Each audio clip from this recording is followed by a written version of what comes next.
तो दरअसल कुछ लोग शब्दों में और अलग अलग प्रकार के, जिसको कहते हैं ना, कुछ नैरेटिव घड़ने में बड़े माहिर होते हैं, तो मैं उस पचड़े में पढ़ना ही नहीं चाहता। मैं तो कह रहा हूँ ना, भारत स्वभाव से ही एक आध्यात्मिक राष्ट्र है।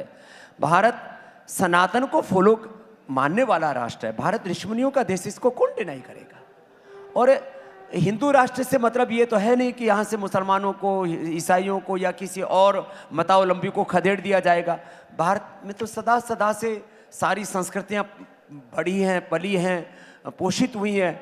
और आपको मैं एक बात बताना चाहता हूँ, इस्लाम के जो मूल सिद्धांत हैं, ईसाइयत के जो मूल सिद्धांत हैं, और जितने भी पूरी दुनिया में विचारधाराओं के नाम पर जो भी पूरा एक आइडियोलॉजिकल थॉट प्रोसेस जो भी है, उसका जो मूल है वो भारत है।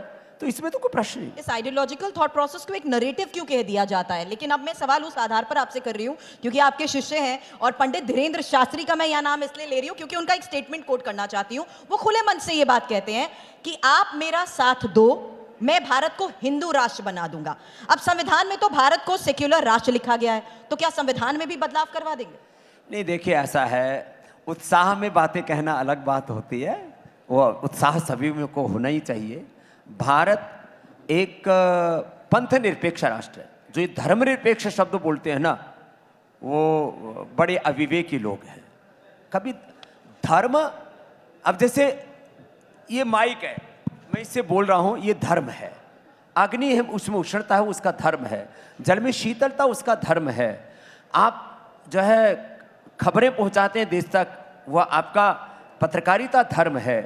कोई धर्मनिरपेक्ष कैसे हो सकता है? जो अपने आप को धर्मनिरपेक्ष कहता है, उससे ज्यादा मूर्ख, अविवेकी और जिसको कहते हैं एकदम दिवालिया व्यक्ति कोई नहीं हो सकता। तो इसलिए भारत एक पंथ निरपेक्ष राष्ट्र है, और इसकी जो आत्मा है वो सनातन है, और इसका जो शरीर है वो सारे पंथ निरपेक्षता है। उसमें सारे मत, पंथ, संप्रदाय, विचारधाराएं, सब आइडियोलॉजिकल थॉट प्रोसेस हैं। लेकिन कुछ लोग यहां पर रिलीजियस टेररिस्ट हैं, बौद्धिक आतंकवादी, मजहबी आतंकवादी, राजनीतिक आतंकवादी।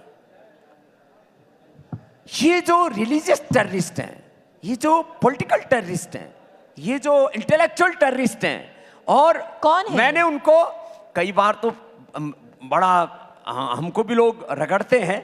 मैंने ये मजहबी माफिया, राजनीतिक माफिया, शिक्षा माफिया, चिकित्सा mafia, drug mafia, medical mafia कह दिया।